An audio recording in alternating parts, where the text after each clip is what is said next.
Welcome to 99 TV. నేను ప్రియాంక. ప్రధాని నరేంద్ర మోదీని చూసినప్పుడు ఎవరికైనా ఒక ప్రశ్న ఖచ్చితంగా ఎదురవుతుంది. 75 ఏళ్ల వయసులో కూడా ఆయనకు అంత శక్తి ఎక్కడి నుంచి వస్తోంది అని. తెల్లవారుజామున యోగా, ఆపై వరుసగా సమీక్షలు, విదేశీ పర్యటనలు, గంటల తరబడి బహిరంగ సభలు.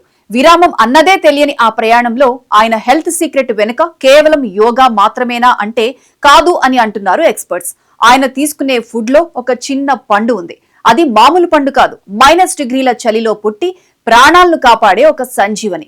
ఇప్పుడు సోషల్ మీడియాలో ఇంకా ఎవరి నోట విన్నా ఇదే పేరు వినిపిస్తోంది. అదే సీబక్తాన్ బెర్రీస్. లడక్. ఈ పేరు వింటేనే మంచు కొండలు గుర్తుకొస్తాయి. అక్కడ పచ్చదనం తక్కువ, మంచు ఎడారి ఎక్కువ. ఆ శీతల ఎడారిలో ఎముకలు కొరికే -40 డిగ్రీల చలిలో కూడా మొక్కలు బ్రతకటమే కష్టం. కానీ అటువంటి కఠిన పరిస్థితులను ఎదిరించి నారింజ రంగులో మెరుస్తూ పుట్టే అద్భుతమే ఈ సీబక్తాన్. స్థానికులు దీనిని హిమాలయన్ గోల్డ్ లేదా వండర్ బెర్రీ అని పిలుస్తారు. చూడ్డానికి చిన్నవిగా ఉన్నా వీటిలో ఉండే శక్తి మాత్రం అనంతం. చరిత్ర పుటల్లో ఈ పండు ప్రస్తావన వింటే ఆశ్చర్యం కలుగుతుంది. ప్రాచీన Greek Veerudu Alexander the great కాలంలో యుద్ధాల్లో గాయపడిన గుర్రాలు ఈ పొదల మధ్యకు వెళ్లి ఆ పండ్లను తినేవట. ఆశ్చర్యకరంగా ఆ గుర్రాల గాయాలు మానిపోవడమే కాదు, వాటి చర్మం బంగారంలా మెరవటం మొదలైందట.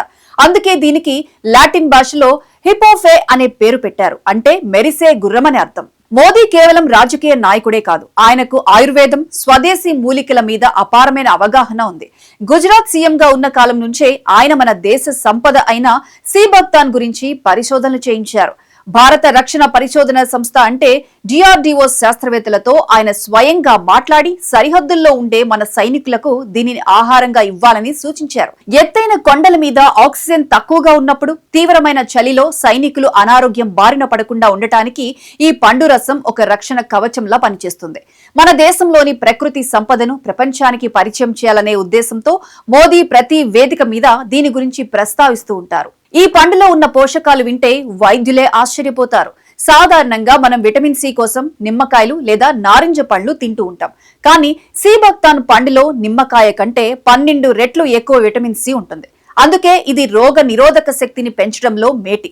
మరో ఆశ్చర్యకరమైన విషయం ఏమిటంటే ప్రపంచంలో ఒమేగా-3, 6, 9 ఫ్యాటీ యాసిడ్స్ తో పాటు అత్యంత అరుదైన ఒమేగా-7 ఫ్యాటీ యాసిడ్ కలిగిన ఏకైక పండు ఇదే. ఈ ఫ్యాటీ యాసిడ్స్ గుండెను ఆరోగ్యంగా ఉంచుతుంది, బాడీలోని కొలెస్ట్రాల్ ను తగ్గిస్తాయి. డయాబెటీస్ ఉన్న వారికి కూడా ఇది ఒక వరప్రసాదం లాంటిది. నేటి కాలంలో చర్మ సౌందర్యం కోసం వేల రూపాయలు ఖర్చు పెట్టి క్రీములు వాడుతుంటారు. కానీ సీబక్తాన్ నూనెను ఆయుర్వేదంలో యాంటీ ఏజింగ్ ఏజెంట్ గా వాడుతుంటారు. ఇది చర్మాన్ని ముడతలు పడకుండా కాపాడుతుంది. అందుకే దీనిని కాస్మెటిక్స్ తయారీలో విరివిగా ఉపయోగిస్తున్నారు. కేవలం ఆరోగ్యం కోసమే కాదు, అందం కోసం కూడా ప్రధాని దీనిని సిఫార్సు చేస్తుంటారు. మోదీ ఈ పండు గురించి పదే పదే చెప్పడం వెనుక ఒక గొప్ప ఆర్థిక కోణం కూడా ఉంది.